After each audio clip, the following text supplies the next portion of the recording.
Chapter 1.6.4 Ephemeral Volumes. Ephemeral volumes in Kubernetes are used for applications that need additional storage but do not require the data to be stored persistently across restarts. These volumes are specified inline in the pod spec and follow the lifetime of the pod, being created and deleted along with it. This allows for flexibility in stopping and restarting pods without being limited to where persistent volumes are available. Kubernetes supports several types of ephemeral volumes, including empty-dir, config map, downward API, secret, image, CSI ephemeral volumes, and generic ephemeral volumes. The different types serve various purposes, such as providing local ephemeral storage managed by Kubelet on each node or supporting dynamic provisioning by third-party storage drivers.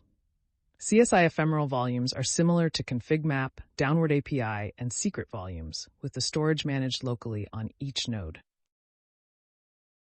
This type of volume is supported by a subset of CSI drivers and allows users to provide volume attributes directly to the CSI driver as part of the pod spec.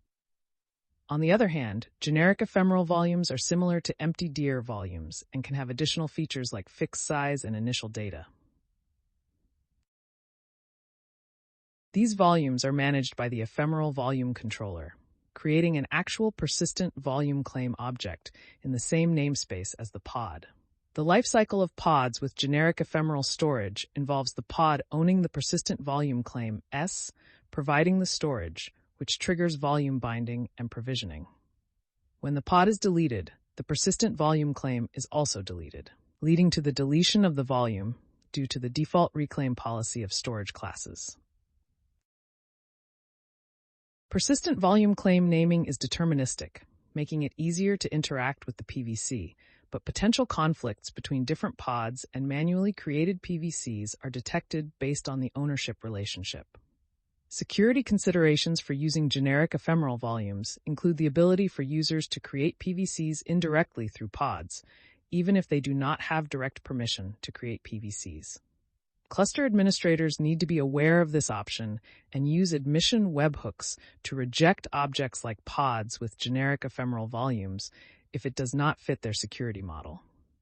In conclusion, ephemeral volumes in Kubernetes provide a flexible and efficient way to handle additional storage needs for applications without the requirement of persistent storage across restarts.